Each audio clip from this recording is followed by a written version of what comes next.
Alright guys, what's going on? It's your boy Juan, and what we have here behind me are two of my personal cars, one being the E92 335 IS and an F30 340i. Yes, they make a lot of noise, especially with the upgraded turbo setup, going to a top mount single, removing the twins on the 335 IS, and moving the single turbo to top mount on the 340 V58 motor. So the reason I wanted to make this video for y'all was just to give y'all a little bit of information about each car, each build, and maybe help you guys make a decision on what's a better car, what's better for you maybe. So let's get into it.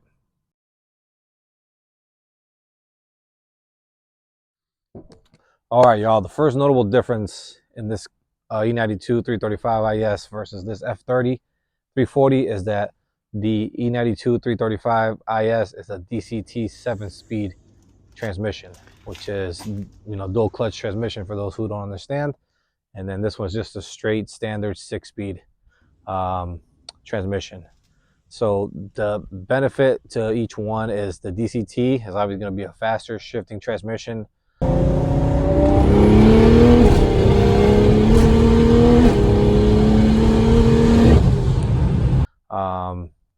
You're going to be able to tune it to handle a lot more power. I think right now the current tune on XHP puts it about 700 foot-pounds of torque that it can handle, which is a lot of power, especially once you go single turbo. You're going to need all that. Now the 6-speed, the benefit of that is, of course, right, less maintenance.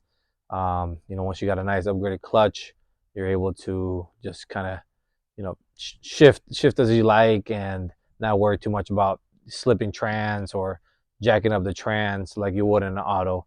So for me, in my personal opinion, driving both cars, I do prefer the manual, just because DCT does require a little bit more maintenance, is a little bit more finicky, and doesn't really give you that engagement that the 6-speed does.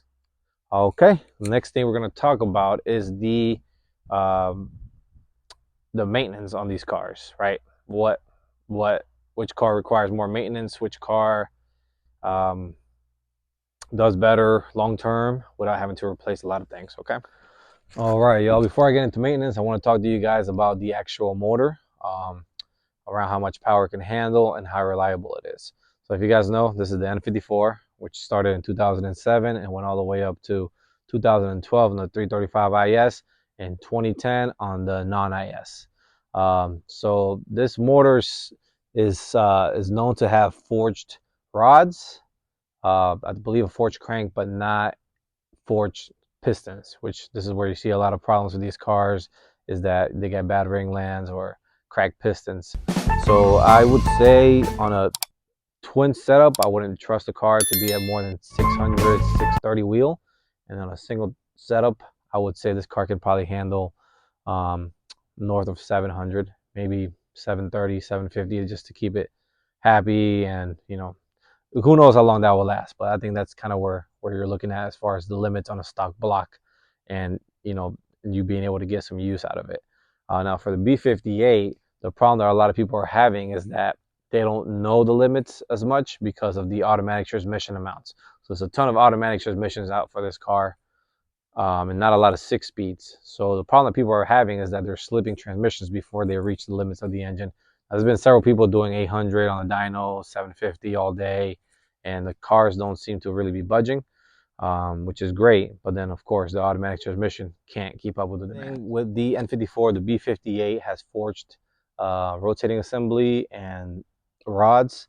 I don't believe the pistons are forged, but they do have valve relief seats, and they're pretty advanced. I know these things can probably crack 800 horsepower, so maybe I could be wrong about them being forged, but generally a big upgrade for these are drop-in rods and pistons, which would probably get you to about 1,000 horsepower.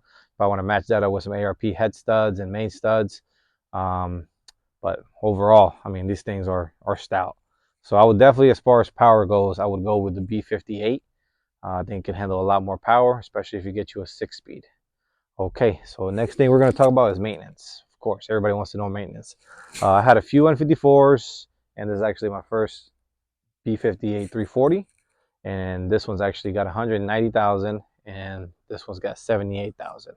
So at 78,000 on this N54, the valve, the water pump has been done, the oil pan gasket, the valve cover gasket, the oil filter housing gasket, rear, front and rear main seals. What else has been done?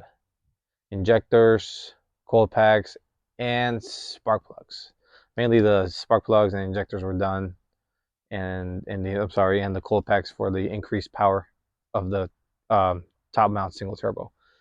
Now, as far as this car at 190,000 miles, it's still in the original oil pan gasket, the original valve cover gasket. Really hasn't had any oil leaks, which has been amazing, especially for that mileage and being the original motor. It's pretty impressive.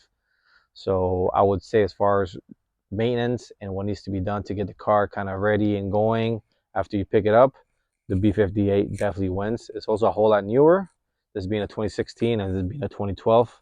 So you could always take that into consideration, that over time those seals will wear differently, of course, depending on the age, maybe not the use.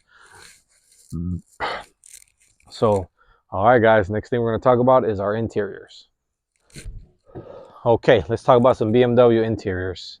So obviously it's going to be hard to gauge because this is a way newer interior than the E90 interior, but there are some notable difference. Obviously the F30 is going to have a nicer, modern interior with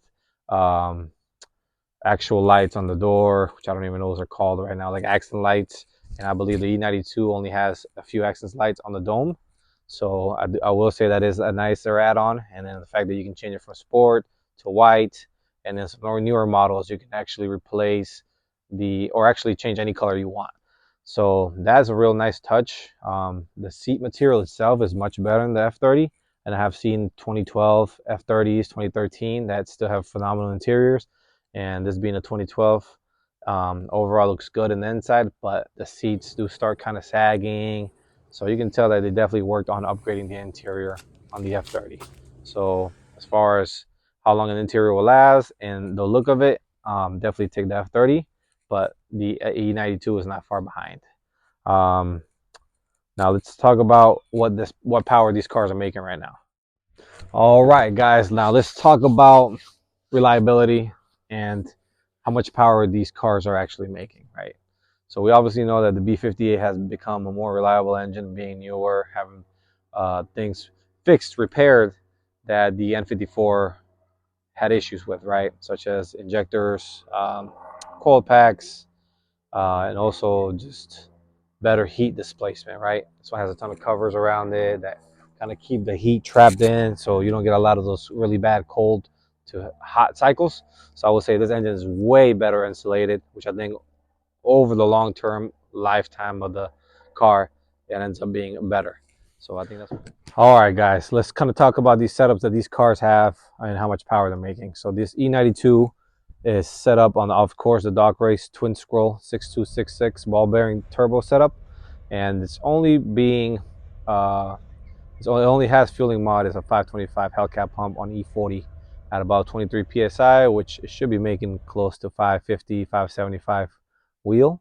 Now for this car, it's fully set up with the fueling with a stage 3 um, low pressure fuel pump, a port injection kit with 750cc injectors, reflex to control it all, reflex plus to control it all, and also a spool FX 180. So this car has sufficient fuel for maybe up to 1,000 horsepower. But of course, the limiting factor is the engine. So this car, the way it's set up right now, only having a 93 tune. It should probably be around 520 to the wheels. With fully 85, I would expect this car to be closer to 700 maybe a little bit over 720. But I'm not going to do that until I get the fully built engine put in there, which is going to have rods, pistons, ARP head studs, ARP um, main studs, King's bearings.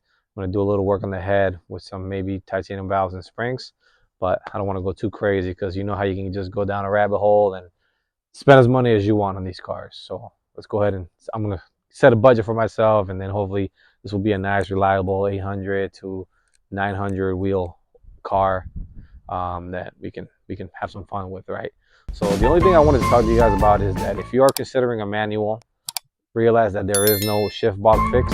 So on these X drives, especially when you shift from first, second, or from second to third, you experience a delay, which brings your boost all the way basically down to zero, and then you have to rework to get it back up. But in that time, somebody could pass you, you could lose a race. So it's not the best roll racing car because of that issue. Now from the dig, I probably wouldn't do it either, just because of that. You know, you're losing too much boost between each shift, and it's just giving too much time for the opponent to catch up. The cool thing about the DCT is that once you're going, right? Every shift is just bam, bam, bam. It's even got settings for how fast you want you know, how hard you want the torque to hit. Which, if you have it all the way up, I mean, the rear end will literally kick. So this thing will get you going as fast. I think this is a phenomenal road racing car. Really hard to beat, especially when it's really well set up. So overall, guys, you know, I just wanted to make this video, give you guys a little bit of insight about what each car does. The E92 older generation, the B58 being the new hype. I think you can't go wrong with either one. If you buy an E92, just always make, or N54, I'm sorry, always make sure that you're doing all the maintenance. Make sure that you have the car taken care of as far as all the oil leak places that could happen. Like I said, oil filter, housing gasket, oil pan gasket. Take care of your water pump thermostat while you're down there. Also your valve cover. And this car can make some good power with some twins. It can make a lot of power with a big single. It's got great tuner support. You know, a ton of mods. Even with auto, you can get a nice tune to ensure you get all the power that you want. So, you know, don't think that, hey, B58 is the coolest thing ever. It's new, it's nice. Yes, but it's also expensive. So if you get, you know, you're able to get yourself an N54 with good maintenance, that, you know, hasn't been beat to hell, and you can set up your own the way you want, you can have a ton of fun in a car like this. So definitely, you know, keep your options open, right? You know, they both, I think they both can make similar power, right? In realistic ways. If for the average person to put money into a car, I think both of these guys would make good power. This one a little bit more, just because turbo upgrades are very cheap and super easy to install. One time I took the top mount out of this one, and I put it back together in about an hour and a half, and you can do everything from the top. I only have to go down there to install the downpipe.